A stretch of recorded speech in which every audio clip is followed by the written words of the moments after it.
ہے کہ بھائی چاروں امام اتنے بڑے علم والے، آپ ان کی بات نہیں مانتے. ہم کہ باقی تین امام اتنے علم والے، آپ ان کی کیوں نہیں مانتے؟ آپ ایک کی مان رہے، آپ باقی تین کی کیوں نہیں مان رہے؟ ان کے پاس علم نہیں تھا، ان کے پاس قرآن و سنت کی معلومات نہیں تھی، وہ امام مجتہد نہیں تھے، ان کی کیوں نہیں مانتے آپ؟ بولے ایک ہی کی ماننا پڑے گا. پھر ٹھیک ہے، ہمارا بھی یہی اصول ہے، ایک ہی کی ماننا پڑے گا. پھر جس کا کلمہ پڑے اسی کی مان کے چلو نا. جب ایک ہی کے ماننا ہے تو انتخاب کس کا کیا جائے؟ کیا بہتر کا انتخاب نہیں کیا جائے گا؟ کہ نہیں، جو نبی صلی اللہ علیہ وسلم کا علم ہے اس کے زیادہ جاننے والے کون تھے؟ امام تھے. تو پھر ٹھیک ہے، ان اماموں کے استاد ان سے زیادہ جانتے تھے یا شاگرد؟ کہ نہیں، ان کے استاد کا جو علم تھا وہ علم اور ان اماموں کا علم، ظاہر بات ہے دونوں مل کے زیادہ ہوا نا. استاد کا علم اور خود امام کا علم زیادہ ہوا. اگر ٹھیک ہے، پھر اس کی بجائے آپ ان کی شاگرد کی تقلید کرو، کیونکہ ان کے استاد کا علم، ان کا علم، وہ دونوں مل کے شاگرد کے پاس آیا، اور پھر شاگرد کا علم، تو پھر آپ شاگرد کے پیچھے چلو. تو نہ اوپر جا سکتے نہ نیچے جا سکتے. آپ سوچو کہ ایک آدمی جب کہے کہ امام کی تقلید کرنا چاہیے، ہم کہتے نہیں، ہم قرآن و سنت کی پیروی کرتے ہیں. کہ نہیں، ان کو بہت کچھ معلوم تھا. جب کہا جائے ان کو اگر زیادہ معلوم تھا، اور یہ کہتے ہیں کہ وہ دیکھیے نبی صلی اللہ علیہ وسلم کے زمانے سے کتنے قریب تھے، ان کو کتنا زیادہ معلوم تھا، ہم کہیں ٹھیک ہے پھر صحابہ کی مانو آپ. کہ نہیں، ان کے زمانے میں علم مدون ہوا. کیا معنی ہے اس کے؟ یہ ایسا ایک جملہ ہے جس کا کچھ مطلب نہیں، جس کا کچھ فائدہ نہیں ہے. بھائی صحابہ نے اگر ان کے زمانے میں، ائمہ کے زمانے میں علم اگر مدون ہوا ہے، تو صحابہ کے زمانے میں کیا تھا؟ سب بکھرا ہوا تھا، ان کے سارے فتوے غلط ہیں. آج مصنف ابن ابی شیبہ میں اگر صحابہ کے فتوے ہیں، تابعین کے فتوے ہیں، ان اماموں سے بڑے اماموں کے فتوے ہیں، ان کے اساتذہ کے فتوے ہیں، ان فتووں کو کیا کیا جائے؟ وہ کچھ ان کی وقعت نہیں ہے، ان کی کوئی بیس نہیں ہے، ان کا اجتہاد، ان کی تحقیق، ان کے فتاوے کوئی معنی نہیں رکھتے ہیں. صرف یہ کہنے پر کہ یہ مدون ہوا تھا. اور یہ کب مدون ہوا تھا؟ بہت سارے لوگ کہتے ہیں کہ امام ابو حنیفہ رحمۃ اللہ علیہ کی ایک بڑی کمیٹی تھی، اور اتنے سارے ان کے شاگرد تھے، اور سب مل کے کئی دن تک بحث کرتے تھے ایک مسئلے کے اوپر، اور اس کے بعد اخیر میں جا کے ایک نتیجے پہ پہنچتے تھے. یہ کسی ایک آدمی کا کام نہیں ہے، یہ بہت لوگوں نے کام اس کے اوپر کیا ہے، اور پھر جا کے نتیجے پہ پہنچے ہیں. تو یہ بہت سارے علماء کی تحقیق کا نچوڑ ہے. بہت ساری جو ہے عرق ریزی کرنے کے بعد یہ مسلک آیا ہے. ہم کہتے ٹھیک ہے، پھر اب یہ جو بات ہے واقعی کیا یہ بات صحیح ہے؟ کیونکہ دیکھا جائے ہدایہ کا پہلا ہی صفحہ کھولیں گے اگر، اور ایک کے بعد ایک پڑھتے چلے جائیں گے، تو ہدایہ جو حنفی مسلک کی کتاب ہے اس میں بارہا دکھائی دیتا ہے امام ابو حنیفہ کا یہ قول ہے. لیکن امام ابو حنیفہ کے شاگرد کون؟ ابو یوسف اور امام محمد اور زفر، ان تینوں کے الگ الگ اقوال ہیں. تو پھر جب ان لوگوں نے بیٹھ کے کمیٹی بٹھائی تھی، تو کمیٹی بٹھانے کے بعد جو فتویٰ ہے وہ کہاں گیا؟ یہ تو اختلاف آ گیا. جب متفق ہو جایا کرتے تھے تو اختلاف کہاں سے آیا؟ کیا امام ابو حنیفہ کی زندگی میں کیا یا بعد میں؟ پھر یہ اختلاف کیوں؟ اور غزالی کہتے ہیں اپنی کتاب المستصفیٰ میں کہ امام ابو حنیفہ کے شاگردوں نے 2/3 مسئلوں میں امام ابو حنیفہ رحمۃ اللہ علیہ سے اختلاف کیا ہے. 2/3 کس کو کہتے ہیں؟ اس کو ہماری زبان میں کہیں گے تو 70% ہوتا ہے، 70%، یعنی آدھے سے زیادہ مسئلوں میں وہ امام ابو حنیفہ سے اختلاف کرتے ہیں. اب بتائیے پھر معنی کس کی ہے؟ اب مصیبت یہ ہے کہ جب کسی امام کی بات ماننے کی بات آتی ہے تو ایک آدمی ہم سے منواتا کیا ہے؟ اتنے بڑے امام تھے، تابعی تھے، اتنے علم والے تھے، فلاں بہت سارے اوصاف، اور ان کا اقرار ہم بھی کرتے ہیں. ہم امام ابو حنیفہ کی تقلید نہیں کرتے ہیں، امام شافعی کی تقلید نہیں کرتے ہیں. اس کی وجہ یہ نہیں کہ ہم ان کو چھوٹا سمجھتے ہیں، اس کی وجہ یہ ہے کہ ہم نبی کو ان سے بڑا سمجھتے ہیں. آپ سمجھیے فرق. کوئی آدمی اگر یہ ہم کہتے ہیں کہ بھائی ہم امام ابو حنیفہ کی، امام شافعی کی تقلید نہیں کرتے ہیں، وہ فوراً برا مانتا ہے. وہ یہ سمجھتا ہے کہ ہم ان کو چھوٹا سمجھتے ہیں. ہم ان کو چھوٹا نہیں سمجھتے ہیں، ہم نبی کو ان سے بڑا سمجھتے ہیں. تو جب امام کی بات آئے اور نبی کی بھی بات آئے تو آپ کیا کریں گے؟ اب کس کی مانیں گے؟ اب ہم کو ماننا کس کی چاہیے؟ اب ایک آدمی کہہ رہا کہ نہیں آپ کو تو امام کی ماننا چاہیے کیونکہ آپ حنفی شافعی حنبلی مالکی ہیں. ہم کہتے ہیں کہ امام سے پہلے کلمہ تھا. آپ پہلے حنفی بنتے ہیں کہ پہلے مسلمان بنتے ہیں؟ ایک آدمی اسلام میں داخل ہوا، آپ اس کو کیا کریں گے؟ آپ اس کو پہلے نبی صلی اللہ علیہ وسلم کا کلمہ پڑھائیں گے یا مسلک کی تعلیم دیں گے؟ اور آپ سوچئے ایک آدمی ابھی تازہ بالکل نہا دھو کے اسلام میں داخل ہوا. اب بہت سارے لوگ کیا کرتے ہیں، اب ہمارے ایک صاحب تھے نوجوان، اب وہ نیچے تھے اوپر آ گئے. اب یہاں تو شافعی بہت سارے، ہمارے یہاں پر حنفی ہیں. اب بس یہ نوبت آ گئی ہے کہ مسجدوں کے اوپر لکھا جائے کہ یہ صرف فلاں مسلک کی ہے، باقی لوگ اس میں نہیں آ سکتے. یہ نوبت آج آ گئی ہے مسلمانوں کی. مسجدوں کا بھی ہم نے اس طور پر بٹوارا کیا ہے کہ اس میں دوسرے نہیں آ سکتے. اب وہ بیچاری ایک حنفی مسجد تھی، اس میں وہ نماز ہمیشہ پڑھا کرتے تھے. اب دیکھا مولوی صاحب نے کہ یہ پہلے نیچے تھا، اس کا پروموشن ہو گیا ہے، یہ نیچے سے اوپر آ گیا. انہوں نے اپنے کمرے میں اس کو بلایا، کہا کہ پہلے تم کہاں ہاتھ باندھتے تھے؟ اس نے کہا نیچے. اب کہا تم اوپر کیسے آ گئے؟ کہا کہ ایسی بات ہے، میں نے تحقیق کی، مجھ کو ہی ملا. امام صاحب نے فوراً، آسان روٹ آدمی اکثر اختیار کرتا ہے بھولے بھالے لوگوں کے لیے، علمی آدمی اس طرح کی بات کرے بہت افسوس کی چیز ہے. امام صاحب جو عالم تھے اور ہیں ابھی بھی، انہوں نے ان سے کہا کہ تمہارے والد صاحب کہاں ہاتھ باندھتے تھے؟ تمہارے والد صاحب ابھی بھی کہاں باندھتے ہیں؟ انہوں نے کہا نیچے باندھتے ہیں. تو کہا کہ تم باپ کا طریقہ چھوڑ کے الگ کیوں ہو گئے؟ اب وہ جو عالم صاحب ہیں وہ دیوبندی ہیں. وہ جو نوجوان ہے، دیکھیے آدمی قرآن و سنت پر آتا ہے تو واقعی اس کی عقل کو جلا ملتی ہے، روشنی اس کو ملتی ہے، آدمی بول پاتا ہے. اس نے کہا کہ میرے والد صاحب کنڈے بھی کرتے ہیں. اگر آپ ہاتھ کے سلسلے میں باپ دادا کا طریقہ مجھ کو سجھا رہے ہو تو میرے والد صاحب کنڈے کرتے ہیں، درگاہ پہ جاتے ہیں، وہ بھی میں کروں؟ عالم صاحب چپ ہو گئے کیونکہ وہ دیوبندی بریلوی نہیں ہے. یعنی آپ باپ دادا کی بات منوا رہے ہو اور ایک آدمی کو یوں کہہ رہے ہو کہ آپ باپ دادا کی بات ماننا چاہیے، کتنی غلط بات ہے. تو آج مسلمانوں میں یہ چیز ہو گئی ہے کہ باپ دادا جو کر رہے ہیں وہ دین ہے. اسلامی اعتبار سے ایک آدمی مثلا اب اسلام میں داخل ہوتا ہے، اب باپ دادا تو اس کے وہ ڈیلیٹ ہو گیا پورا، اس کا باپ ہی مسلمان نہیں، ماں مسلمان نہیں، دادا پردادا جتنے بھی آگے کے دادا ہیں کوئی بھی مسلمان نہیں ہے. اب وہ اسلام میں داخل ہو، اب کسی عام آدمی سے پوچھا جائے بھائی آپ ایسے کیوں ہو، شافعی کیوں، حنفی کیوں ہو؟ تو ہمارے باپ دادا ایسی تھے تو ہم کو تو یہی کرنا چاہیے. اب یہ جو دلیل ہے یہ کتنی صحیح ہے؟ اب وہ بیچارہ جب اسلام میں داخل ہوا ہے اب وہ کیا کرے؟ اب وہ کیسے چنے؟ وہ حنفی بنے، شافعی بنے، حنبلی بنے، مالکی بنے، کیا بنے وہ؟ اب اس کو انتخاب کرنے کے لیے پیمانہ، فٹ پٹی، ترازو کیا ہے؟ وہ کیسے چنے؟ وہ بیٹھے یا خواب میں انتظار کرے یا کیا کرے؟ چٹھی اڑائے؟ وہ کیسے کریں؟ آپ سوچئے ہم نے کیا کر دیا کہ ہم کو چار میں سے، اس کے لیے بہت ضروری ہے کہ چار میں سے ایک چننا چاہیے اس نے. کیوں؟ کیونکہ لوگوں کا کہنا یہ ہے کہ قیامت کے دن آدمی کو اماموں کے تابع بلایا جائے گا. یوم ندعو کل اناس بامامہم. اب قرآن سے بھی اس کی دلیل دے دی گئی، حالانکہ اس کا اس سے کوئی تعلق نہیں ہے. کہا کہ قرآن میں دیکھو اللہ نے بتایا کہ یوم ندعو کل اناس بامامہم، قیامت کے دن لوگوں کو ان کے امام کے ساتھ بلایا جائے گا. تو کہا کہ دیکھیے اہل حدیث کی تو قیامت کے دن بہت مصیبت ہو جائے گی، کیونکہ ان کا کوئی امام نہیں، اور جس کا کوئی امام نہیں اس کا امام شیطان، تو یہ شیطان کے ساتھ بلائے جائیں گے. دیکھیے ایک آدمی علم نہیں بولتا ہے، اگر اس کو تحقیق کرنے بولیں، لیکن فتویٰ دینے میں کتنا علم آ جاتا ہے اس کے پاس، قیامت تک کے فتوے دینا شروع کرتا ہے. اگر اس سے کہا جائے کہ بھائی آپ تحقیق کیجئے، بھائی ہم جاہل ہیں، ارے یہ ضرورت پڑی تو نہیں ہم جاہل ہیں.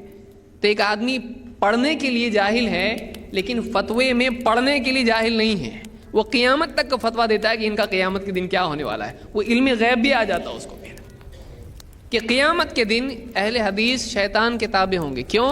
قرآن میں اللہ نے بتایا ہے کہ اس دن ہر آدمی اپنے امام کے ساتھ آئے گا، قومیں اپنے اماموں کے تابع ہوں گی. تو کوئی امام شافعی کے پیچھے ہوں گے، کوئی امام ابو حنیفہ کے پیچھے، کوئی امام مالک کے پیچھے، کوئی امام احمد کے پیچھے. ہمارا مسئلہ اور سوال یہ ہے کہ بھائی آپ صرف فقہ میں حنفی، شافعی، مالکی، حنبلی ہو تو آپ عقیدے میں کچھ اور ہو، آپ عقیدے میں ماتوریدی ہو، حنفی حضرات عقیدے میں ماتوریدی ہیں اور شافعی حضرات عقیدے میں اشعری ہیں. اب بہت سارے لوگوں کا یہ سن کے منہ کھلا رہ جاتا کہ یہ کہاں سے آیا، ہم کو تو کبھی مولوی صاحب نے بتایا نہیں. اب انہوں نے بتایا نہیں، اس میں ہماری غلطی نہیں ہے، ہم نے بتایا اس لیے کہ ہم کو معلوم ہے. اس لیے آپ دیکھیں بہت سارے دیوبند کے منشور وغیرہ میں لکھا ہوا ہے کہ ہم اصول و کلام میں، عقیدے میں ہم ابو منصور ماتوریدی اور ابو الحسن اشعری کے پیروکار ہیں. اب ہمارا سوال یہ ہے کہ آپ قیامت کے دن جب آؤ گے تو عقیدے والے امام کے پیچھے آؤ گے یا فقہ والے امام کے پیچھے آؤ گے؟ اب آپ کو گاڑی میں کون سی گاڑی میں بیٹھنا ہے بھائی؟ آپ عقیدے کی گاڑی میں بیٹھو گے کہ فقہ کی گاڑی میں؟ اب آپ کے امام ایک تو نہیں ہوا، آپ دو ہو گئے، تو آپ کس کے پیچھے آؤ گے؟ ہمارا مسئلہ ہے، اب ہمارا مسئلہ نہیں ہے، ہمارا عقیدے میں بھی وہی امام، فقہ میں بھی وہی امام. اور تیسری مصیبت، اب دیکھیے لوگ بٹے ہوئے کتنے، عقیدے میں ایک امام، فقہ میں دوسرا امام. اب تیسری اور ایک چیز بچ گئی، وہ کیا ہے؟ طریقت، تزکیہ نفس. اس میں چار ہیں، چشتی، قادری، سہروردی، نقشبندی، اور اس کے علاوہ بھی شاذلی اور کیا کچھ نہیں ہے. تو ایک آدمی کو اصلاح نفس کے لیے بھی پھر کسی سے بیعت کرنا ہے اور اس کے تابع ایسا ہونا ہے جیسے ایک آدمی مردہ نہلانے والے کے تابع ہوتا ہے، چاہے جہاں کروٹ دے، اس کی اپنی مرضی نہیں ہے، جیسا وہ نہلائے گا نہانا پڑے گا. تو اب تین امام ہو گئے، ایک ہو گیا عقیدے کا امام، ایک ہو گیا فقہ کا امام، اور ایک ہو گیا طریقت کا امام. آپ بتائیے قیامت کے دن تین امام میں سے اب آپ کس کے پیچھے آؤ گے؟ آپ نے کیسے سمجھ لیا کہ صرف فقہ کے امام کی بات ہو رہی ہے یہاں پہ؟ تو ہمارے لیے عقیدے کے امام بھی محمد رسول اللہ صلی اللہ علیہ وسلم، فقہ میں بھی امام ہمارے محمد صلی اللہ علیہ وسلم، اور طریقت یا جس کو آپ تزکیہ نفس کہیں، اس میں بھی ہمارے امام کون ہیں؟ محمد رسول اللہ صلی اللہ علیہ وسلم. تو ہم کو تو تین گاڑی بدلنے کی ضرورت نہیں ہے، ہم کو ایک ہی کے پیچھے سارے معاملات میں قیامت کے دن آنا ہے. اس لیے ابن کثیر رحمۃ اللہ علیہ فرماتے ہیں کہ سلف میں سے بعض نے بات کہی ہے کہ اس آیت میں اہل حدیث کا افتخار ہے کہ ان کا اللہ کے نبی صلی اللہ علیہ وسلم کے سوا کوئی امام نہیں ہے. تو اس آیت سے استدلال کرنا بھی غلط ہے. تو ایک آدمی اگر اسلام میں داخل ہو رہا ہے تو اب وہ کیا کرے؟ وہ فقہی اعتبار سے، عقیدے کے اعتبار سے اور تزکیہ نفس کی، کیونکہ تینوں ضرورتیں اس کی بھائی، اس کو عقیدہ بھی بنانا ہے، مسئلے مسائل بھی ہیں، اور اپنے نفس کی اصلاح بھی کرنا ہے. تو کس کس کی تقلید کرے، کس کس کے تابع ہو، وہ چنے کس بنیاد پر؟ ایک عام آدمی، ایک غیر مسلم کس بنیاد پر چنے؟ اب اس سے کہا جائے گا بھائی جو اب دوسرا مسئلہ اس میں، اب باپ دادا کا تو جواب نہیں ہو سکتا اس کے لیے، اس لیے کہ اس کے باپ دادا تو مسلمان تھے ہی نہیں. اب دوسرا طریقہ اس میں کیا ہے؟ بھائی جو آدمی جس علاقے میں رہتا ہے اس علاقے میں جو مسلک چلتا ہے اس کے تابع بن جائے، جیسا دیس ویسا بھیس. اب ہمارا یہ کہنا ہے کہ بھائی آپ اگر ایک آدمی آج رتنا گیری میں، آج ماسلہ میں ہے، کل سعودی میں چلا جائے، اب یہاں سے جانے والے لوگ، آپ دیکھیں بہت سارے لوگ آتے ہیں کچھ دنوں کے لیے رہتے ہیں یہاں مساجد میں. اب رمضان کا مہینہ جب آتا ہے اور تراویح کی نماز ہوتی ہے تو وتر کا مسئلہ آتا ہے. کتنی جماعتیں ہوتی وتر میں؟ ایک جماعت نہیں ہوتی ہے. کہتے ہیں ہم حنفی ہیں، یہ شافعی ہیں، ان کی وتر کیسی ہوتی ہے؟ 2 رکعت اور 1 رکعت. اور یہاں وتر کیسی ہوتی ہے؟ 3 رکعت ایک ساتھ. اور یہ سلام پھیر کے پھر ایک کے لیے کھڑے ہوتے ہیں، یا ایک ہی سلام سے پوری وتر پڑھتے ہیں، ایک ہی اتحیات سے پڑھتے ہیں. لیکن احناف کے نزدیک کیسا ہے؟ 2 اتحیات سے پڑھی جاتی ہے. ٹھیک ہے، ان کی اپنی تحقیق ہے، ہم کو اس سے کوئی مسئلہ نہیں ہے، جو ہماری تحقیق ہے وہ ہم بتا رہے ہیں. اب مسئلہ یہ ہوتا ہے کہ شافعی کی وتر الگ ہے اور حنفی کی وتر کیا ہے؟ الگ ہے. جب یہ کہتے ہیں کہ جیسا علاقہ ہے ویسا چلنا چاہیے، جیسا علاقہ ہے ویسا چلنا چاہیے، تو آپ بتائیے ایک آدمی جب ایسے علاقے میں آتا ہے تو کیا وہ شافعی کے پیچھے شافعی کی طرح نماز پڑھتا ہے؟ نہیں.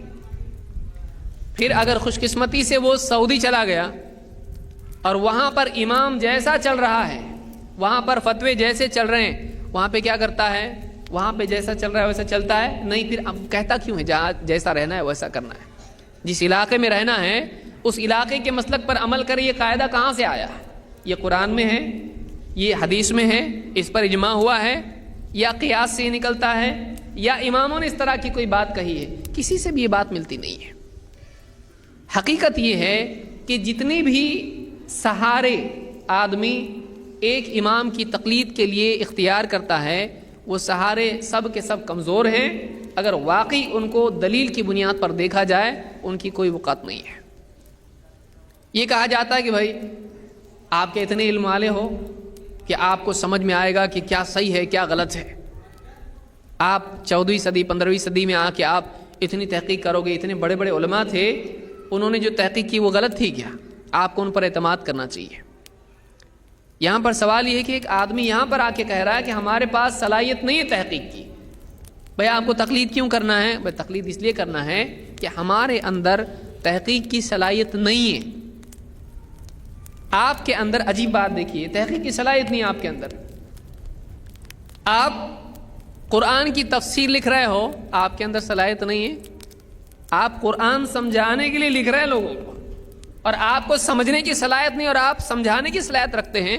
اس سے بڑا عجوبہ آپ نے دیکھا ہے کہ ایک آدمی 10 جلدوں میں تفسیر لکھ رہا ہے اور اس میں کئی سوالوں کے جوابات دے رہا ہے، اور پھر جا کے اس سے کہا جائے جب آپ کو قرآن حدیث سمجھتا ہے تو آپ تحقیق کیجئے، کہ نہیں ہم مقلد ہیں، ہم فلاں امام کے مقلد ہیں، ہم قرآن و حدیث۔ آپ تقلید کیوں کر رہے ہیں؟ ہم کو اتنا علم نہیں ہے۔ تو آپ کو علم نہیں ہے، آپ تفسیر لکھ رہے ہو، آپ حدیث کی شرح لکھ رہے ہو جس میں اہل حدیث کا جواب دے رہے ہو، شافعی کا جواب دے رہے ہو، حنفی کا جواب، کتنے لوگوں کا جواب آپ دے رہے ہو۔ آپ کے پاس ان تمام چیزوں کی صلاحیت ہے، آپ کے پاس سمجھنے کی صلاحیت نہیں ہے۔ اور جب مدرسے میں وقت آتا ہے بتانے کا، آپ ترمذی پڑھا رہے ہیں، اب ترمذی پڑھاتے وقت میں کیا ہو رہا ہے؟ مسئلہ آ رہا ہے، ایک حدیث آ رہی ہے، امام الترمذی بتاتے ہیں کہ یہ حدیث فلاں فلاں صحابی سے مختلف طرق سے آئی ہے اور مختلف صحابہ نے اس کو شواہد اس کے ہیں، اور اس پر صحابہ کا عمل ہے، فلاں صحابی کا عمل ہے، فلاں تابعین کا اور فلاں ائمہ کا عمل ہے۔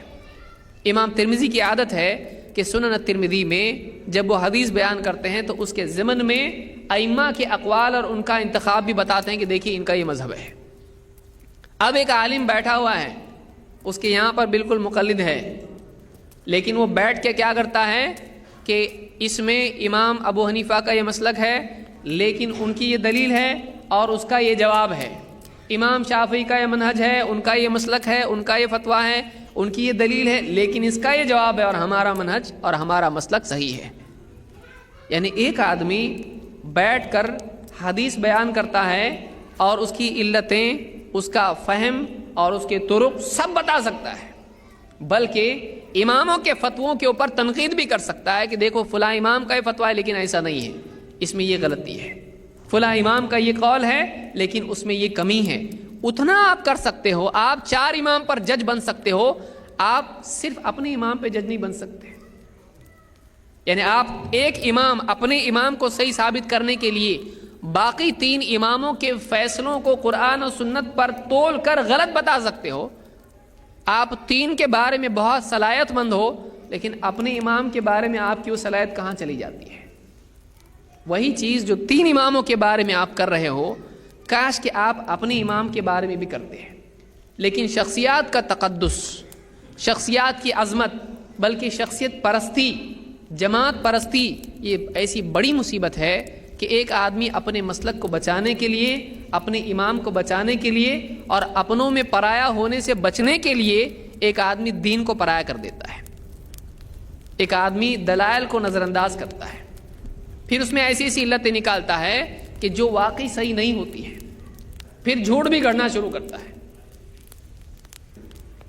تقلید آدمی کی عقل کو برباد کر دیتی ہے۔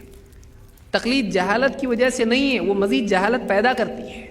اس لیے آپ نے دیکھا ہوگا کہ ایک بڑے سے بڑا عالم بھی جب ایک امام کی پابندی اختیار کرتا ہے اور پھر سوچ لیتا ہے کہ میری زندگی کا مقصد ان کو بچانا ہے، ان کے فتووں کو صحیح ثابت کرنا ہے، تو پھر اس کی ساری صلاحیت قرآن کی آیات کی تأویل، احادیث کو زبردستی ضعیف ثابت کرنا، اور اگر وہ ہار گیا ضعیف ثابت کرنے سے اور حدیث لڑ کے اس سے صحیح ثابت ہو جائے تو پھر اس کا کچھ اور مطلب بتا دینا کہ وہ بات ہی غلط ثابت ہو جائے۔ اللہ کے نبی صلی اللہ علیہ وسلم نے اپنی نواسی کو گود میں لے کے نماز پڑھی، فرض نماز پڑھی، لیکن بعض لوگوں کے نزدیک یہ عمل صحیح نہیں ہے، یہ عمل کثیر ہے، تو اس میں کیا کہتے ہیں کہ اللہ کے نبی صلی اللہ علیہ وسلم جب نماز کے لیے آئے، بچی خود سے آپ کے اوپر جو ہے لٹک گئی، پھر جب آپ رکوع کرتے تو بچی اتر جاتی تھی، سجدہ کرتے تھے تو نیچے ہی رہتی تھی، پھر جب کھڑے ہونے لگتے تھے پھر بچی لٹک جاتی تھی۔ اب اتنا چھوٹا بچہ، اس کو برابر ٹائمنگ معلوم ہے۔ آپ سوچیں کیا آدمی یعنی تأویلات کرتا ہے تو کتنی تأویلات کرتا ہے۔ ایسی کئی مثالیں دی جا سکتی ہیں۔ اماموں کی بات ماننا غلط نہیں ہے، لیکن ایک ہی امام کو خاص کر لینا یہ وہ مقام ہے جو اللہ کے نبی صلی اللہ علیہ وسلم کا ہے۔ اللہ رب العالمین نے قرآن کریم میں کیا فرمایا؟ وما آتاکم الرسول فخذوہ وما نہاکم عنہ فانتہوا، جو کچھ یہ رسول تم کو دیں اسے لے لو، اور جس چیز سے یہ رسول تم کو منع کریں اس سے رک جاؤ۔ یعنی الٹیمیٹ اتھارٹی جس کو آپ کہتے ہیں کہ اس رسول کی کسی چیز کو تم چھوڑ نہیں سکتے، جو یہ رسول دے دے تم چھوڑ نہیں سکتے، تم کو سب لینا پڑے گا، سب قبول کرنا پڑے گا، اور جس چیز سے رسول منع کر دیں تم کو اس سے رکنا پڑے گا، اس میں تمہاری چاہت نہیں چلے گی۔ وما كان لمؤمن ولا مؤمنة اذا قضى الله ورسوله امرا ان يكون لهم الخيرة من امرهم۔ اللہ نے فرمایا کہ کسی مومن مرد کے لیے اور کسی مومنہ عورت کے لیے ہرگز اس بات کی گنجائش نہیں ہے کہ جب اللہ اور اس کا رسول کسی چیز میں فیصلہ دے دیں، اللہ اور اس کا رسول کسی چیز میں فیصلہ دے دیں، ان یکون لهم الخیرۃ من امرہم، پھر اس کے بعد ان کو اپنے معاملے میں اختیار باقی رہ جائے، کسی مومن کے لیے صحیح نہیں ہے۔ رسول کے فیصلے کے آ جانے کے بعد چوائس ختم ہو جاتی ہے۔ یہ جو مقام ہے آج کس کو دیا گیا ہے؟ امام کو دیا گیا ہے کہ امام کی بات آپ کے سامنے آ گئی، آپ کا اختیار ختم، اب آپ کو امام کی بات ہی ماننی پڑے گی، آپ اس کو چھوڑ نہیں سکتے۔ یہ مقام جو رسول کا ہے یہ امام کو دیا گیا ہے۔ اور اللہ کے رسول صلی اللہ علیہ وسلم کی بات جب سامنے آتی ہے، آپ سوچئے امام کی بنیاد پر رسول کی بات دیکھی جائے ماننا کہ نہیں ماننا، یا رسول کی بنیاد پر امام کی بات دیکھی جائے کہ مانے کہ نہ مانے۔ آج ہم نے پیمانہ الٹا کر دیا ہے، آج ہم نے پیمانہ الٹا کر دیا ہے کہ جس چیز کی بنیاد پر کسی کے قول کو چیک کرنا چاہیے، ہم اس کی بنیاد پر نبی کی بات کو چیک کر رہے ہیں کہ نبی کی مانے کہ نہ مانے۔ آدمی حدیث سامنے آ گئی، فلاں مسئلہ آ گیا سامنے کہ بخاری کی حدیث آ گئی، مسلم کی حدیث آ گئی، آدمی مولوی صاحب کے پاس جا کے پوچھتا ہے مولوی صاحب یہ حدیث ہے یہ اپنی ہے کہ شافعی کی ہے کہ حنفی کی ہے؟ آپ بتائیے۔ اور امام صاحب بھی تھوڑا غور کرتے ہیں کیا بولوں کیا نہیں بولوں، کیا بولوں، جل تو جلال تو آئے بلا کو ٹال تو۔ امام صاحب کہتے دیکھو بھئی یہ شافعیوں کی حدیث ہے، امام بخاری شافعی تھے نا، تو امام بخاری نے صرف شافعیوں کی حدیثیں جمع کیے ہیں، تو ہماری حدیثیں کہاں گئیں؟ ایک صاحب کہنے لگے کہ ہماری بہت ساری دلیلیں تھیں تمہارے رد میں، وہ جب تاتاریوں کا فتنہ آیا تو اس میں وہ ساری دلیلیں کیا ہو گئی؟ برباد کر دی گئی۔ تو ہمارے ایک بھائی نے جواب دیا ہاں ہمارے پاس ان کا جواب بھی تھا، وہ بھی اس میں بہہ گئی۔ ہمارے علماء نے صاحب جوابات اس کے تھے، وہ اس میں ہمارے جوابات بھی بہہ گئے۔ ایک آدمی یعنی دلیل نہیں ہے تو زبردستی اس طرح کے سہارے ڈھونڈتا ہے۔ تقلید کی مصیبتوں میں سے مصیبت ہے، آدمی تحقیق سے رہ جاتا ہے، پرستی اس میں آ جاتی ہے، نبی کے مقابلے میں کسی اور کی بات ماننے کا مزاج اس میں پیدا ہوتا ہے، جماعت بندی اور اختلافات اس کی بنیاد پر ہوتے ہیں، آدمی تحقیق سے رک جاتا ہے، زبردستی آنکھ کھلی رکھ کے بھی بند کی طرح کر دیتا ہے، دلائل سامنے آتے ہیں ان سے منہ موڑ لیتا ہے، دلائل سے لڑنے والا بن جاتا ہے، بجائے اس کی کہ اس کو قبول کرے، اس کو کسی طرح سے اس کا جواب سوچتا ہے، کروٹوں پہ اس کا جواب سوچتا ہے کہ اس حدیث کا کیا جواب دیا جائے۔ کیوں؟ اس لیے کہ اپنے مسلک کے مطابق نہیں ہے۔ اب بتائیے حدیث کا جواب جب آدمی دنیا میں دینے لگے، قیامت کے دن وہ اللہ کو کیا جواب دے گا؟ ہم کو دنیا میں حدیث کا جواب دینے کے لیے پیدا کیا اللہ نے، یا اللہ تعالیٰ کی طرف سے جو مطالبہ ہے اس کے لیے ہم کو تیار ہونے کے لیے دنیا میں بھیجا ہے؟ رسول کی بات کو رد کرنا، آپ دیکھیے کسی بھی آپ مقلد کے پاس جائیے، حدیث بتائیے، کہے گا یہ ہمارے مسلک میں نہیں ہے۔ مطلب آپ کے مسلک میں یہ نہیں ہے، لیکن نبی کے مسلک میں ہے کہ نہیں ہے؟ نبی کی بات ہے، آپ امام کی بات ہے، کہے ہم کو حدیثیں سمجھ میں نہیں آتی ہیں، آپ کو امام کی ہر بات سمجھ میں آتی ہے اور نبی کی نہیں سمجھ میں آتی، کیا مصیبت دے دی اللہ نے؟ یعنی نبی سے زیادہ بلاغت، نبی سے زیادہ آسانیاں، نبی سے زیادہ وضاحت امام کے پاس ہے تو اس کو نبی بنانا چاہیے تھا، نبی کو کیوں بنایا؟ اللہ کا انتخاب غلط ہے؟ آپ بتائیے. یعنی امام کی بات بالکل کلیئر ہے، اس میں کوئی جھول نہیں، اس میں کوئی کنفیوژن نہیں، اس میں کوئی پرابلم نہیں ہے. ہاں نبی کی باتیں جو مشکل ہے، مصیبت ہے، اللہ کی بھی بات سمجھ میں نہیں آتی، نبی کی بھی بات سمجھ میں نہیں آتی. ہاں امام کا معاملہ اتنا کلیئر ہے کہ اس میں کوئی کنفیوژن نہیں ہے. تو آپ بتائیے پھر اللہ کا انتخاب صحیح تھا کہ غلط تھا؟ تقلید شخصی کی وجہ سے ایک آدمی بہت سارے مفاسد میں پڑ جاتا ہے. اس کے لیے بہت تفصیل کی ضرورت ہے. اللہ رب العالمین ہم سب کو قرآن و سنت کی اتباع کی توفیق عطا فرمائیں اور ہم کو مزید تحقیق کی توفیق عطا فرمائیں. ایک بات ہی کہی جاتی کہ بھائی ہم آج بھولے بھالے مسلمان ہیں، لوگوں کو کلمہ بھی پڑھنا نہیں آتا ہے، آپ ان کو قرآن و سنت کی تحقیق میں لگا رہے ہو. تحقیق وہ نہیں کر سکتے ہیں، چپ چاپ عالم کی بات پوچھ رہے ہیں اور عمل کر رہے ہیں، کیا مسئلہ ہے؟ ہمارا کہنا یہ ہے کہ آپ بتائیے آج چاہے 4 مسلک کیوں نہ ہو گئے ہوں، مسلکوں کے علاوہ آج مسلمان ایک ہی مسلک کے ماننے والے ہیں. مثلا ایک آدمی حنفی ہے، دوسرا بھی حنفی ہے. اب وہ جو آدمی ہے یہ بھی حنفی وہ بھی حنفی، یہ بھی شافعی وہ بھی شافعی، لیکن ان کا اختلاف کہاں ہو رہا ہے؟ شاخ کے بعد شاخ. دیکھیے ایک آدمی اسلام میں آیا مسلم، اب اس کے بعد میں وہ دیکھتا ہے شیعہ سنی، بولے نہیں مجھ کو شیعہ میں نہیں جانا، مجھ کو سنی میں آنا. ٹھیک ہے سنی میں آیا، اس میں آتا ہے دیکھتا 4 مسلک، حنفی شافعی حنبلی مالکی. کہتا ٹھیک ہے جانے دو حنبلی یا اس کی بجائے شافعی یا حنفی، ٹھیک ہے. اب اس میں آتا پھر دیکھتا اب ختم ہوا کہ نہیں کام، نہیں ابھی تھوڑا باقی ہے. ابھی کیا کرنا ہے؟ ابھی آپ کو دیکھنا ہے آپ دیوبندی کہ بریلوی. یعنی پہلا جو معاملہ تھا مسلکی اعتبار سے، اس کے بعد اور ٹکڑے ہو رہے ہیں کہ آپ ٹھیک ہے آپ حنفی رہتے ہوئے آپ کو 2 میں سے ایک چننا ہے، کیا بریلوی یا دیوبندی ہے. پھر دیوبندی میں بھی اگر آدمی آ جائے حیاتی ہیں کہ مماتی ہیں، آپ کو پھر کہ انبیاء کو قبروں میں حیات مانتے ہو کہ ممات مانتے ہو، بھی ایک مسئلہ ہے. تو آج آپ دیکھیے کہ ایک آدمی اگر دیوبندی اور بریلوی ہے، حنفی ہونے کے بعد بھی شافعی ہونے کے بعد بھی پھر اس کا کام باقی ہے. اب اس کو بیٹھنا نہیں، پھر اس کو ایک کام باقی ہے کہ وہ کیا بنے؟ حنفی بنے، اس میں شافعی بنے، اس میں دیوبندی بنے کہ بریلوی بنے. اب دیوبندی حضرات بریلویوں سے کیا کہتے ہیں جب درگاہ پہ جانے کا نہیں جانے کا مسئلہ آتا ہے؟ کہتے دیکھو آپ کے علماء غلط بتاتے ہیں، آپ تحقیق کرو. کیسے کروں بھائی تحقیق؟ میں تو جانتا نہیں ہوں کچھ بھی، میں مقلد کیوں بنا؟ میں حنفی اس لیے بنا کہ مجھ کو معلومات نہیں ہے. اب آپ مجھ کو حنفی بننے کے بعد تحقیق کرنے کے لیے کہہ رہے ہیں، تو پھر پہلے کیوں نہیں کہا؟ یعنی آپ اس کو حنفی بنائے زبردستی بیچارے کو، اور آپ نے کہا کہ تحقیق نہیں کر سکتا ہے، گمراہ ہو جائے گا، خامخواہ حدیث کے جنگل میں مت جا، بہت جنگلی جانور اس میں آتے ہیں اور گمراہ ہو جائے گا تو. اب اس کو آپ نے کیا کیا؟ تیرے اندر تحقیق کی صلاحیت نہیں ہے، اس لیے تو کیا بن جا؟ حنفی بن جا. وہ بیچارہ بن گیا، آپ کی باتوں میں آ گیا. اب حنفی بننے کے بعد جب وہ بریلوی بن رہا ہے تو آپ کیا کر رہے ہو؟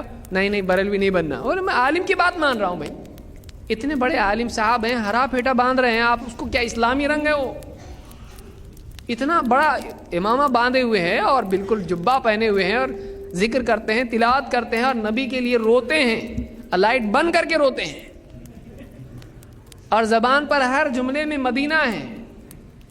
اب ان کی بات کہ آپ تو ہمیشہ مدینہ نہیں بولتے، ہم آپ کی بات کیوں مانیں؟ کہ وہ غلط ہے. بولے عالم ہے نا، آپ ہی نے تو کہا تھا کہ عالم کی مان کے چلنا. میں عالم کی مان کے چل رہا ہوں، اور ایسے عالم کی مان کے چل رہا ہوں جو بالکل ہرا بھرا ہے بالکل. اب یہ آدمی جو اس کو تقلید کی طرف لے جا رہا تھا، اس کو بتا رہا تھا کہ تو تحقیق کی صلاحیت نہیں رکھتا ہے. اب وہ کیا بولتا ہے اس کو؟ ارے نہیں اللہ کے بندے تحقیق کر. کیا تحقیق کروں؟ قرآن و حدیث سے چیک کر ان کو. آپ اہل حدیث کے مقابلے میں ہم کو روک رہے تھے تحقیق کرنے کے لیے، اب آپ ہم کو دوسروں کے مقابلے میں کیسا بول رہے تحقیق کرو؟ اب ہمارے اندر صلاحیت آ گئی.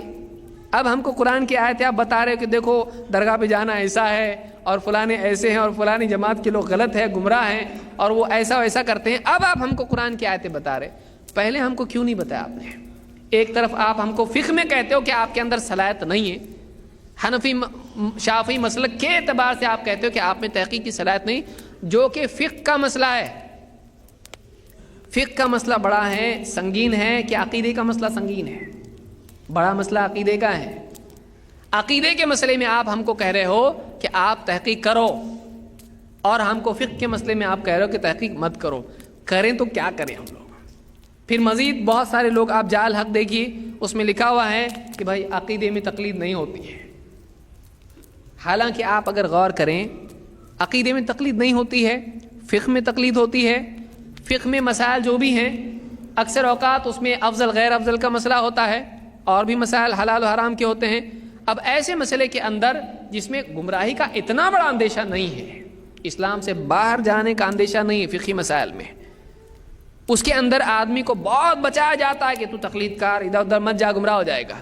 عقیدے کا مسئلہ اس سے زیادہ بھیانک ہے. اس میں ایک دم چھوڑ دیا جیسے چاہے گاڑی چلا, تو کسی کا مقلد نہیں ہے, تو کیا کر, تو خود سے اپنا عقیدہ طے کر. حالانکہ عقیدے کی بنیاد پر ہی اتنے سارے فرقے بنے ہوئے ہیں.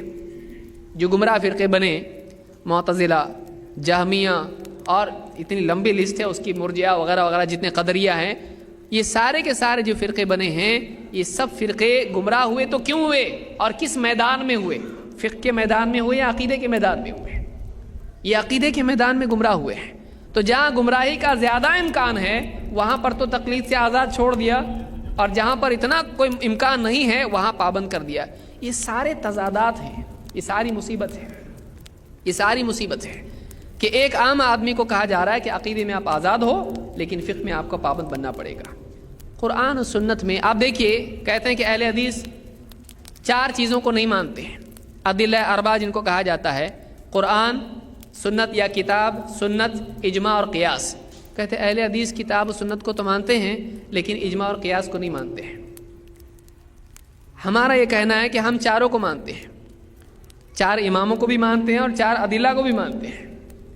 کتاب کو ہم مانتے ہیں اور سنت کو ہم مانتے ہیں, بلکہ ہم ہی واقعی اس کو ماننے والے ہیں, یہ تو ہمارا ہی ڈپارٹمنٹ ہے. اب باقی جو 2 جس کو آپ خاص طور سے مانتے ہیں یہ بھی ہم مانتے ہیں, لیکن ہماری قید ہے اس میں. ہم اجماع کے دعوے کو نہیں, اجماع کو مانتے ہیں, اور ہم قیاس میں اس قیاس کو مانتے ہیں جو دلیل سے ٹکراتا نہ ہو, دلیل کے مطابق ہو. جو قیاس دلیل کے مطابق ہے اس کو ہم مانتے ہیں, جو دلیل کے تابع ہے اس کو ہم مانتے ہیں. تو قیاس کو ہم مانتے ہیں جس کو ہم اجتہاد بھی کہتے ہیں, کہ ایک ایسا مسئلہ جو پہلے نہیں تھا آج پیش آیا, اگر پچھلے مسئلے پر اس کو رکھ کر آج کے مسئلے کو طے کرتے ہیں.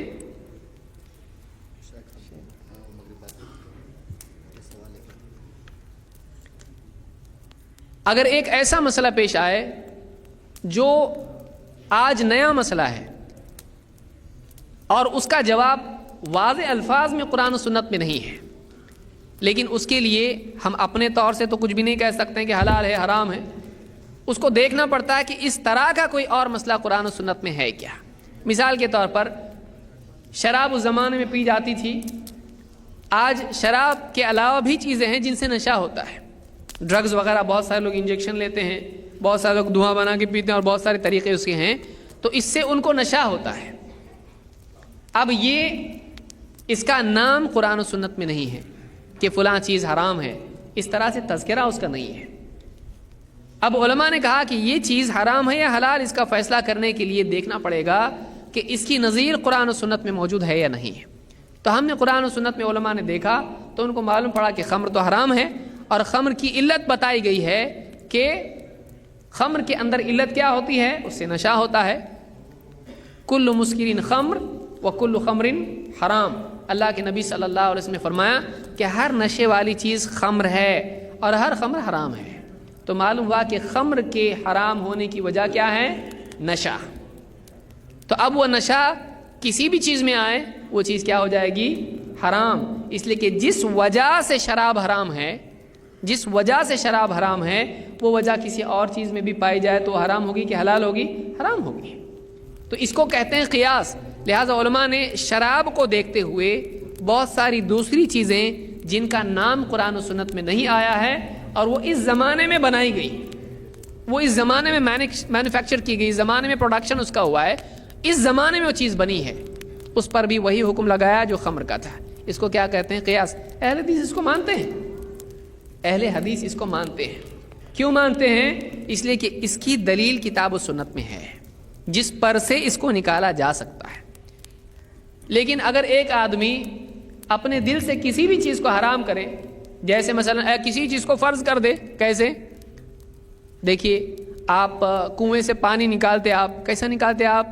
آپ کے پاس رسی ہوتی ہے اور ڈول ہوتا ہے، تو آپ کو کیا لگتا ہے؟ رسی اور ڈول آپ ڈالتے پانی اور پھر پانی نکالتے پیتے، خوش ہو جاتے آپ۔ تو آپ کو پانی کے لیے کیا چاہیے؟ رسی اور ڈول۔ آپ اپنا عدالت میں فیصلہ لڑتے ہو، آپ کو کون لگتا ہے؟ وکیل۔ تو وکیل آپ کے پاس ہوگا تو آپ کا جج کے سامنے کیس لڑے گا اور آپ کا کیس سکسیسفل ہو سکتا ہے۔ آپ خود جا کے تو بات نہیں کرتے وہاں پہ ڈائریکٹ، تو انڈائریکٹ آپ کا کام ہوتا ہے وکیل کے ذریعے سے۔ یا اگر آپ کو 5ویں منزل پر جانا ہے، آپ کیا اختیار کرتے ہیں؟ سیڑھی یا لفٹ، اس کے ذریعے سے آپ اوپر جاتے۔ تو جب ہر چیز ایسے ہوتی ہے تو اللہ تک پہنچنے کے لیے بھی کیا چاہیے؟ وسیلہ۔ اب یہ ہوا قیاس، لیکن یہ قیاس کس پر ہوا؟ ڈول پر، رسی پر، کنویں پر، وکیل پر، سیڑھیوں پر، لفٹ پر۔ یہ قرآن و حدیث ہے؟ یہ اپنے دل سے کچھ بھی قیاس کرنا ہے؟ یہ اپنے دل سے جو سماج میں جو چیز چل رہی ہے وہ ایسے ہی ہوا جیسے ایک آدمی کا دیکھیے دنیا میں کوئی کام بغیر رشوت کے نہیں ہوتا ہے، لہٰذا جنت میں جانے کے لیے فرشتے کو بھی کیا دینا چاہیے؟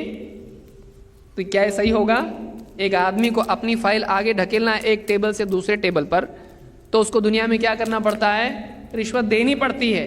اب اس غلط چیز کو بنیاد آدمی بنائے اور آخرت کو اس پر قیاس کرے، اللہ کے معاملے کو اس پر قیاس کرے اور کہے کہ پھر آخرت میں بھی آپ کو کامیاب ہونا ہے، تو اپنے اعمال نامے کے ساتھ میں ایک نوٹ بھی آپ کو رکھنا پڑے گا تاکہ فرشتے اس کو لے کے آپ کی فائل آگے ڈھکیل دیں اور کامیاب آپ ہو جائیں۔ کیا یہ صحیح ہوگا؟ نہیں۔ آپ اللہ کے معاملے کو بندوں کے معاملوں پر کیسے قیاس کر رہے ہو؟ آپ آخرت کے معاملے کو دنیا پر کیسے قیاس کر رہے ہو؟ ایسا قیاس ہم نہیں مانتے ہیں جس میں قرآن و سنت کی کوئی دلیل نہ ہو اور زبردستی ایک مسئلہ مسلط کیا گیا ہو نصوص کے اوپر۔ ایسے مسائل کو ہم نہیں مانتے۔ مثلا کوئی آدمی کہنے لگے کہ دیکھیے قرآن میں اللہ نے کیا فرمایا؟ قد افلح المؤمنون الذین هم فی صلاتهم خاشعون، کامیاب ہو گئے ایمان والے جو اپنی نمازوں میں سکون اختیار کرتے ہیں، خشوع اختیار کرتے ہیں۔ بعض مفسرین نے اس میں ساکنون کا لفظ استعمال کیا ہے اس کی تفسیر میں کہ وہ سکون اختیار کرتے ہیں۔ ظاہر بات ہے اہل حدیث کے نزدیک نماز میں سکون لازم ہے، دوسروں کے نزدیک نہیں ہے۔ عجیب بات یہ ہے، آپ سوچئے اب اس میں مصیبت کیا ہے۔ اس آیت میں اللہ نے کیا فرمایا؟ الذین هم فی صلاتهم خاشعون، کہ ایمان والے کامیاب ہونے والے لوگ وہ ہیں جو اپنی نمازوں میں سکون اختیار کرتے ہیں، یعنی خشوع اختیار کرتے ہیں۔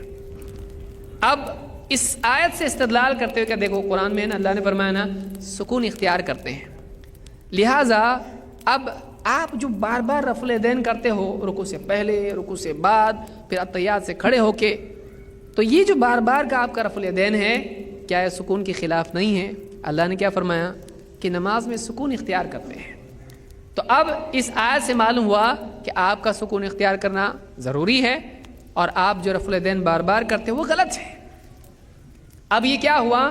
اپنے طور پر قرآن کی ایک مجمل آیت کو لے کر اپنے طور پر ساری چیزیں اس میں سکون کے زمرے میں شامل کر کے وہ چیزیں جو اللہ کے نبی صلی اللہ علیہ وسلم سے ثابت تھیں اور قرآن کو آپ زیادہ سمجھنے والے ہیں پھر بھی آپ رفع الیدین کر رہے ہیں، اب اس کو نظر انداز کر دیا اور بس ایک آیت لے لی اور سکون کا لفظ اٹھا کے اس کو سینے سے لگا لیا اور ساری سنت نبی صلی اللہ علیہ وسلم کی چھوڑ دی۔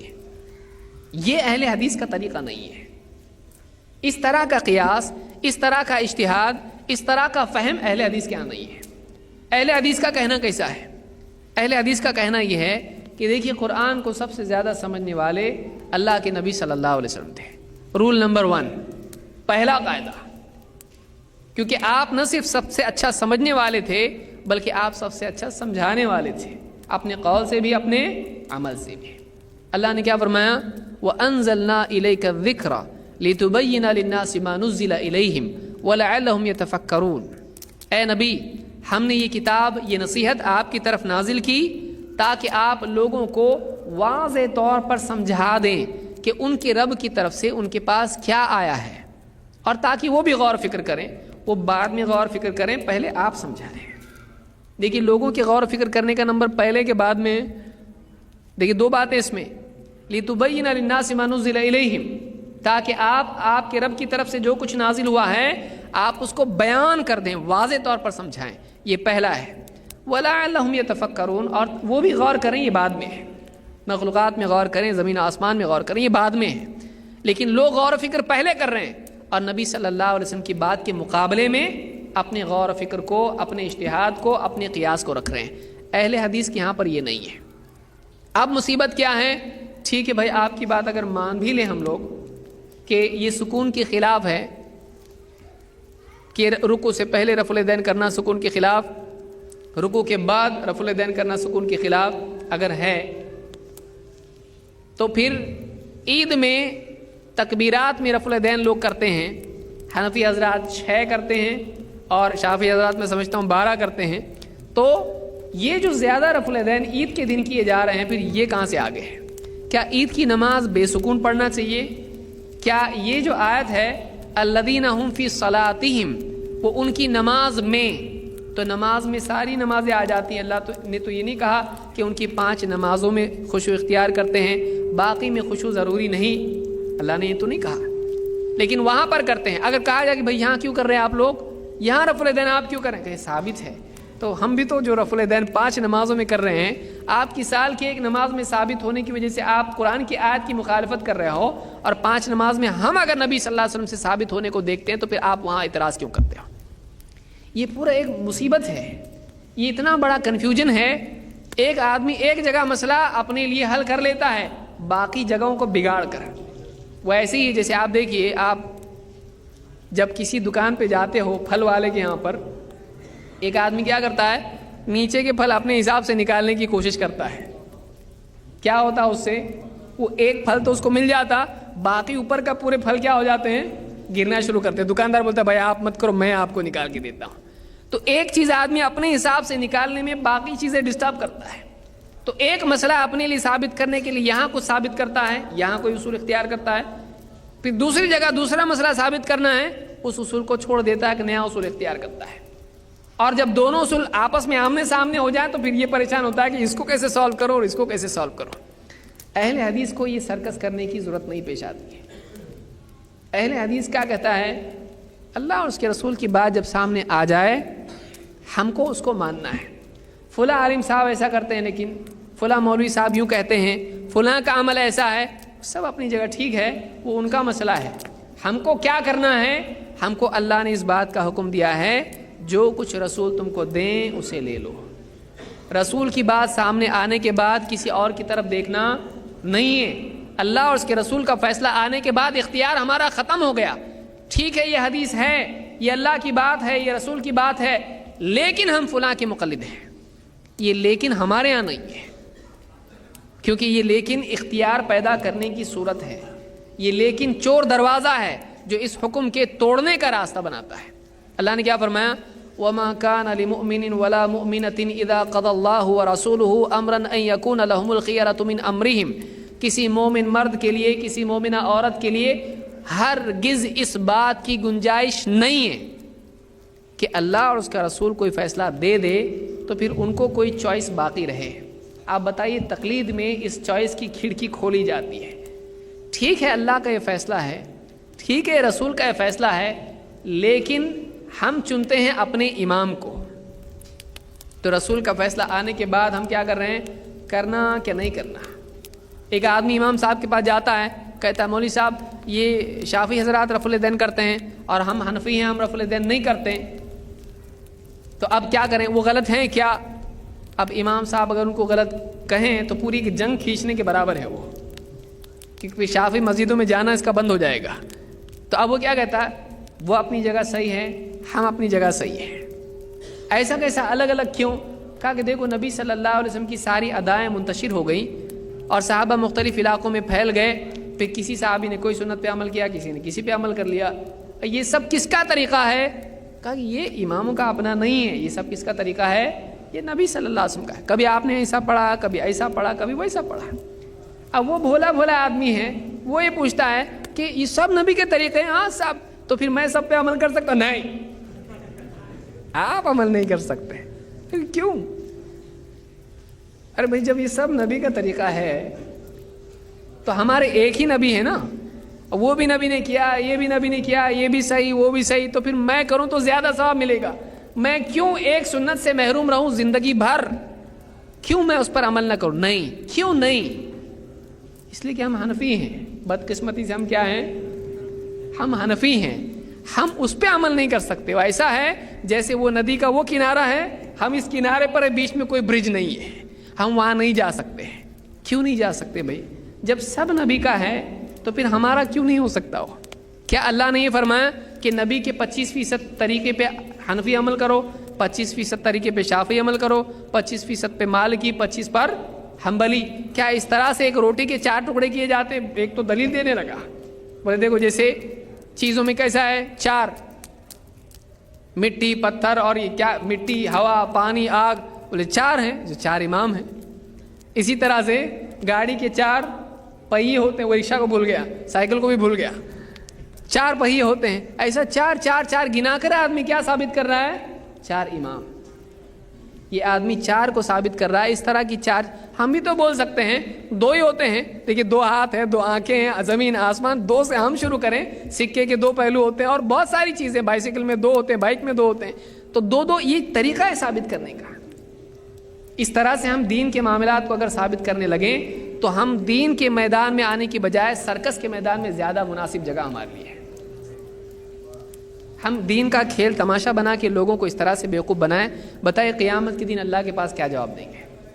اب وہ آدمی پوچھتا ہے کہ بھئی ہم مولوی صاحب جب 4 نبی کے طریقے ہیں تو میرا دل یہ کر رہا ہے کہ میں پیر کو اس پہ عمل کروں، منگل کو نہیں تو اور زیادہ اگر کوئی آدمی حرص والا ہے فجر میں اس پہ عمل کروں، ظہر میں اس پہ عمل کروں، اور 5ویں نماز میں میری چوائس ہے، جو دل میں آئے وہ کروں. مولوی صاحب کہیں گے تو بے دین ہو رہا ہے، تو گمراہ ہو رہا ہے. کیوں بھائی؟ جب 4 نبی کے طریقے ہیں اور آپ ہی نے تو کہا 4 ہدایت پر ہیں، تو میں کیسے گمراہ ہو جاؤں گا؟ کہا آپ نے دل سے کچھ نہیں کر سکتے. تو کیا نبی صلی اللہ علیہ وسلم نے جو 4 طریقے اپنائے، پھر وہ جو 4 طریقے تھے، کیا آپ نے جب اس کو کیا آپ نعوذ باللہ گمراہ تھے؟ جب ایک نبی 4 پہ عمل کر سکتا ہے تو امتی کیوں نہیں کر سکتا ہے؟ الٹا امتی کے لیے اتباع وہ ہونا چاہیے کہ 4 پہ عمل کرے. اتباع جو ہے اسی کو تو کہتے ہیں کہ جیسا نبی نے کیا ویسا امتی کرے. آپ نے جوتیاں نماز میں پہنی، نماز پڑھی، صحابہ نے بھی ویسی پہنی اور پڑھی، اور جب آپ نے جوتیاں نماز میں نکال دی تو صحابہ نے بھی نکال دی. تو نبی کے فعل اور ترک دونوں میں اتباع ہونا چاہیے. نبی کے اختیار میں اہل حدیث کا یہی طریقہ ہے. اللہ کے نبی صلی اللہ علیہ وسلم نے 1 وتر پڑھی، 3، اور آپ نے اس کے علاوہ 5 کا اختیار دیا، 7 اور 9. ہم یہ نہیں کہتے ہیں کہ یہ کرنا چاہیے وہ نہیں کرنا چاہیے. اگر ہم کہتے ہیں کہ اللہ کے نبی صلی اللہ علیہ وسلم سے 1 سے زیادہ اگر چیزیں ثابت ہیں، کچھ بھی کرو سب نبی کا ہے، اگر نبی سے ثابت ہو تو سب پہ ثواب ملے گا. لیکن اب دوسرے لوگ کیا کرتے ہیں؟ نہیں وہ ان کا ہے، یہ اپنا ہے. یہ پارٹی بندی اہل حدیث کے یہاں پر نہیں ہے. نبی کے طریقوں کو بانٹ دینا اس طرح سے اہل حدیث کے یہاں پر نہیں ہے. اہل حدیث کے یہاں پر جو نبی سے ثابت ہے ہر مسلمان کے لیے اختیار ہے، وہ جس چیز کو چاہے چنے. وہ کسی کو کسی ایک چیز کا پابند کر کے باقی سے منع کر سکتا ہے؟ نہیں کر سکتا ہے. کوئی اہل حدیث عالم منع نہیں کرتا ہے بھائی آپ 1 وتر پڑھو ٹھیک ہے، 3 پڑھو ٹھیک ہے، 5 پڑھو ٹھیک ہے، 7 پڑھو، 9 پڑھو ٹھیک ہے. کیوں ٹھیک ہے؟ ہمارے امام کا طریقہ ہے، ہمارے نبی کا طریقہ ہے. ہم کو کسی اور سے چیک کرنے کی ضرورت نہیں. جب نبی نے کیا تو وہ صحیح ہے، کسی اور سے کیوں چیک کریں کہ وہ صحیح ہے کہ نہیں؟ نبی پہ کسی اور کو جج بنائیں گے آپ؟ نبی کے اعمال پہ آپ کسی اور کو جج بنائیں گے صحیح ہے کہ غلط ہے؟ اس پہ کس کو جج بنائیں آپ نے؟ پھر نبی دوسروں پر جج بنے گا، دوسرے نبی پر جج نہیں بنیں گے. یہ اہل حدیث کا اصول ہے. کیا غلط ہے اس میں؟ لیکن آج ہم کو یہ کہا جا رہا ہے کہ نہیں آپ گمراہ ہو. کیوں گمراہ ہو؟ اس لیے کہ آپ نبی پر کسی اور کو جج نہیں بناتے، آپ نبی کے مقابلے میں کسی اور کی نہیں مانتے، آپ کسی ایک کے ہو کے نہیں رہتے ہیں. نبی کے علاوہ ہونا پڑے گا آپ کو، نبی کا ایک کا ہو کے نہیں رہ سکتے آپ. ہم کہہ رہے ہیں بھائی نبی ایک کے ہی ہو کے رہو، نبی کے ہو کے رہو. کہہ رہے ہیں نہیں، آپ کو نبی کے بعد کسی ایک کا ہو کے رہنا پڑے گا. تو آپ بھی تو کسی ایک کے نہیں ہیں، آپ بھی تو کسی ایک کے نہیں ہیں. آپ بھی عقیدے میں کسی اور کے ہو، فقہ میں کسی اور کے ہو، اور تزکیہ میں کسی اور کے ہو. تو تقلید میں آپ کو عجائبات ملیں گے، داخلی تضاد، تأویلات، اختلافات اور اس طرح کی ساری خرافات آپ کو وہاں ملیں گی. جس چیز کا دعویٰ ہے خود ہی اس کو توڑیں گے، جس چیز کی دعوت دیں گے خود اس کے خلاف کریں گے. آپ دیکھیے اصولوں کو دیکھیے.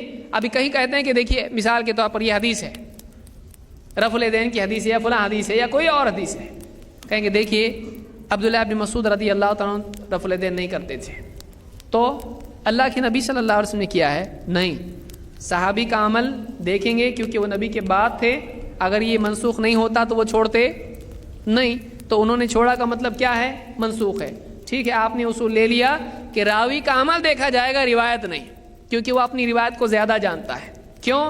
سفیان الثوری روایت کر رہے ہیں سینے پہ ہاتھ باندھنے کی, اور ان کا عمل ہے ناف کے نیچے باندھنے کا, لہٰذا ان کا عمل دیکھیں گے. اگر یہ حدیث ان کے نزدیک معتبر ہوتی تو وہ عمل نہیں کرتے, وہ سینے پہ باندھنے کا عمل چھوڑتے نہیں. ایسے سے دور دور سے کچھ چیز لے کر آتے ہیں. اب مسئلہ آتا ہے ابو ہریرہ رضی اللہ عنہ کی روایت کا, جس میں انہوں نے وہ روایت نقل کی ہے کہ اذا قرأ فانصتوا, امام جب قرأت کرے تو تم چپ رہو. صحیح مسلم کی روایت ہے جب امام قرأت کرے تو تم چپ رہو. ہم بھی کہتے ہیں کہ قرأت کرے تو چپ رہو, لیکن کب؟ سورہ فاتحہ کے علاوہ کی قرأت کے لیے, سورہ فاتحہ کی قرأت نہیں, کیونکہ امام کے پیچھے مقتدی کو جہری نماز میں سورہ فاتحہ کے علاوہ پڑھنا نہیں ہے, منع کیا اللہ کے نبی صلی اللہ علیہ وسلم نے. لیکن اب یہاں پر جب آتا ہے کہ ابو ہریرہ رضی اللہ عنہ کا فتویٰ کیا ہے, کسی نے پوچھا کہ بعض اوقات ہم امام کے پیچھے ہوتے ہیں, انہوں نے سورہ فاتحہ کے پڑھنے کی فضیلت بتائی کہ اللہ جواب دیتا ہے اس کا, حمدنی عبدی, میرا بندہ میری حمد کر رہا ہے, میرے مجدنی عبدی, میرا بندہ میری بزرگی بیان کر رہا ہے.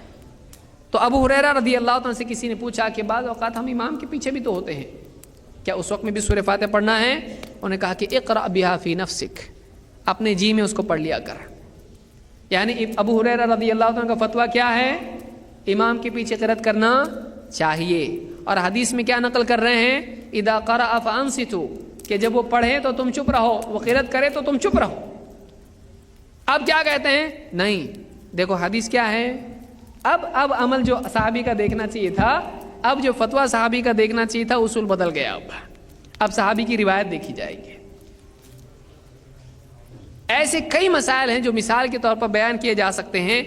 ہمارا کہنا یہ ہے کہ کسی امام کی تقلید کرنا اور ایک شخصیت کو طے کرنا نبی صلی اللہ علیہ وسلم کے علاوہ, کہ اس کی ساری باتیں ماننا لازم ہیں, اس کے لیے قرآن میں دلیل ہے؟ نہیں. ہمارا پوچھنا یہ ہے کہ امام ابو حنیفہ کی بات ماننا لازم ہے. یہ چار آپ کہتے ہو کہ آپ چار عدل اربع آپ اس کو مانتے ہو, ٹھیک ہے. ہم کہتے ہیں کہ امام ابو حنیفہ رحمۃ اللہ علیہ کی بات ماننا لازم ہے, قرآن میں ہے؟ نہیں. سنت میں ہے؟ نہیں. اس پر اجماع ہوا ہے کہ امام ابو حنیفہ کی باتیں ماننا لازم ہے؟ نہیں. قیاس میں آتا ہے, کس پر قیاس کریں گے آپ اس کو؟ نبی پر آپ قیاس کرو گے اس کو, کہ جیسے نبی کے ماننا لازم ہے تو غیر نبی کی بھی ماننا. یہ قیاس مع الفارق ہے, قیاس فاسد ہے. تو نہ قرآن سے بات ثابت ہوتی ہے, نہ سنت سے ثابت ہوتی ہے, نہ اس پر اجماع ہے, اور نہ قیاس سے بات ثابت ہوتی ہے. تو جو چیز ادلہ اربع سے خود ثابت نہیں ہوتی ہے, آپ اس کو دین میں لازم قرار دے دو. آپ اس کو دین میں لازم قرار دے دو. آپ نے کس بنیاد پر ایسا کیا؟ کئی امت کی مصلحت ہے, اس کی وجہ سے امت بچی رہے گی ورنہ گمراہ ہو جائے گی. آپ زیادہ خیر خواہ ہو امت کے اللہ کے نبی صلی اللہ علیہ وسلم, آپ سے زیادہ اللہ اور اس کا رسول امت کی بھلائی چاہتا ہے. تو اللہ نے کیوں لازم اس کو نہیں کیا کہ غیر نبی کی بات ماننا آپ پر لازم ہے؟ اللہ نے اس کو لازم نہیں کیا. لہٰذا جس چیز کو اللہ نے لازم نہیں کیا, رسول نے لازم نہیں کیا, اس چیز کو بلا دلیل ایک آدمی لازم کر دے پوری امت کے اوپر, اس سے بڑا شریعت گھڑنے کا اور کیا معاملہ ہو سکتا ہے؟ آپ بتائیے, شریعت گھڑنا ہوا یہ کہ اپنی طرف سے دین میں ایک چیز داخل کرنا ہے کہ فلاں صاحب کی بات آپ کو ساری باتیں ماننی لازم ہے, اگر آپ نہیں مانتے تو آپ گمراہ ہو. کہاں سے دلیل لائے بھئی آپ اس کے لیے؟ کون کہا آپ کو کہ آپ اس طرح سی چیز لازم کر دو؟ کہاں دلیل ہے اس کی؟ اور خود اماموں سے یہ بات ثابت نہیں ہے. دیکھیے, تقلید کس کی کرنا ہے؟ چار کی. ٹھیک ہے بھائی, آپ کی کرنا ہے؟ نہیں. کیوں؟ اس لیے کہ آپ مقلد ہو. مقلد کی مقلد تقلید کرتا ہے؟ اب سوچیے, مقلد کی تقلید مقلد پر ہے؟ نہیں. تقلید کس کی کرنا ہے؟ مجتہد پر. ٹھیک ہے, مجتہد کے علاوہ کسی کا قول ماننا ہے؟ نہیں. مجتہد نے کہا ہے کہ میری بات ماننا لازم ہے. آپ کو اگر یہ بات ثابت کرنا ہے کہ کسی امام کی تقلید لازم ہے, آپ کو چاروں اماموں میں سے کسی سے ثابت کرنا پڑے گا. آپ غیر امام سے, آپ مقلد سے ثابت کر رہے ہو اس کو, یعنی آپ مقلد کو اصول میں فتویٰ دینے کا حق دے رہے ہو, جبکہ وہ خود مقلد ہے اور جاہل ہے. امام کے پاس اس طرح کا کوئی قول نہیں, بلکہ اماموں نے لوگوں سے کہا کہ جو بھی بات ہے, ہماری بات اگر کتاب و سنت سے ٹکرائے تو تم اس کو چھوڑ دو اور کتاب و سنت کی پیروی کرو. یہ جو جواب اماموں نے جو کہا, آپ کئی اقوال میں ذکر کر سکتا ہوں, اماموں نے جو بات کہی ہے کہ میری بات اگر کتاب و سنت سے ٹکرائے اس کو چھوڑ دو اور کتاب و سنت کی بات اختیار کرو. ہمارا سوال، اہل حدیث کا سوال یہ ہے، یہ جو بات اماموں نے کہی ہے یہ مجتہدین سے کہی یا غیر مجتہدین سے کہی ہے؟ کیونکہ مجتہد کو امام کی بات ماننے کی ضرورت ہے. آپ بتائیے، امام دوسرے امام، بڑے امام ہیں، وہ ایک دوسرے امام سے کہہ رہے ہیں کہ میری تقلید مت کرو اور تم کتاب و سنت سے لو. تو امام ابو حنیفہ یا جتنے بھی امام ہیں وہ کس سے کہہ رہے ہیں یہ کہ ہماری بات جب کتاب و سنت سے ٹکرائے تو تم اس کے مقابلے میں کتاب و سنت کو لو؟ تو وہ کس سے کہہ رہے ہیں؟ یہ مجتہدین سے نہیں کہہ رہے ہیں، یا عوام سے کہہ رہے ہیں؟ کیونکہ مجتہد کو تو ان کی بات ماننے کی ضرورت ہی نہیں ہے کہ چیک کر کے لو، تو وہ عام لوگوں سے کہہ رہے ہیں. تو ہمارا بھی یہی کہنا ہے کہ امام کی بات ماننا غلط نہیں ہے، لیکن کسی ایک امام کو لازم کر دینا کہ ان کی بات آپ مانو، یہ غلط ہے. اور امام کی بات بھی ماننا اس طور پر ہے کہ وہ کتاب و سنت کے مطابق ہو، ٹکرائے نہیں. سوال ہے کہ آپ کو کیسے معلوم پڑا؟ آپ اتنے بڑے عالم ہو، کتاب و سنت سے ان کی بات کو چیک کرو گے؟ دلیل دیکھیں گے ہم، اگر ان کی دلیل پر ہم کو اطمینان ہو جائے ہم مانیں گے ان کی بات کو، لیکن بلا دلیل کسی کی بات کو ہم دین میں حجت تسلیم نہیں کرتے. لہذا یہ ہمارے بنیادی مسائل میں سے ہے کہ ہم کسی امام کی بات کو ماننا لازم نہیں سمجھتے کہ ایک امام کی بات زندگی بھر کے لیے آپ کو ماننا پڑے گا. ہمارے نزدیک یہ اصول نہ قرآن میں ہے، نہ سنت میں ہے، نہ اجماع میں، نہ قیاس میں ہے. جو چاروں سے ثابت نہیں وہ کہاں سے ثابت ہے؟ پانچویں دلیل آپ کو گھڑنی پڑے گی، وہ بھی امام سے بتانا پڑے گا. پھر آپ کیونکہ مقلد ہو تو آپ کیسے بتا سکتے؟ آپ اصول بنا سکتے؟ آپ نہیں بنا سکتے. آپ کو امام سے پانچویں چیز بتانی پڑے گی اور اس کے لیے بھی دلیل دیں گے تو ہم مانیں گے، نہیں تو نہیں مانیں گے. لہٰذا اوپر سے نیچے تک سارا مسئلہ کنفیوژن کا ہے. سب سے پیارا، صاف ستھرا اور بغیر پرابلم کا مسئلہ ایک ہی ہے، قال اللہ قال رسول اللہ. اور یہی بات اللہ نے اور یہی بات رسول صلی اللہ علیہ وسلم نے کہی. اتنی مرتبہ قرآن و سنت میں اس کے آنے کے بعد بھی ایک آدمی پھر واپس دائیں بائیں مڑنا شروع کرے، وہ آدمی یا تو عقل نہیں رکھتا ہے یا تو اس آدمی کو تحقیق کی صلاحیت نہیں ہے، سوچنے سمجھنے کی صفت سے ہی وہ عاری ہو چکا ہے. اللہ رب العالمین ہم سب کو سمجھنے کی توفیق عطا فرمائیں اور دین میں بنیادی اصولوں کے اختیار کرنے کی، گمراہی سے بچنے کی، اندھے پن سے بچنے کی توفیق عطا فرمائیں. اللہ رب العالمین چاروں ائمہ اور جتنے بھی ائمہ گزرے ہیں ان سب کو آخرت میں اونچا مقام عطا فرمائیں. ان کی تعلیمات کو دیکھ کر ہم کو چلنے کی توفیق دے اور اس میں سے جو صحیح ثابت ہے اس کو قبول کرنے کی، اور جو بھی خطا ان سے کسی مسئلے میں ہوئی ہے اللہ رب العالمین اس پر بھی ایک اجر ان کو عطا فرمائیں. یہ ہمارا اصول ہے، یہ ہماری دعا ہے. اللہ تعالی ہم سب کو دین پر جمے رہنے اور حق پر جمے رہنے کی توفیق عطا فرمائے. اقول قولی ھذا. تقلید کے موضوع پر شیخ ابو زید ضمیر حفظہ اللہ کا یہ بیان کا ایک، جتنے ہی آپ اس بیان کو آگے سنتے جاؤ گے آپ کو اس موضوع پر تسلی ہوتی جائے گی.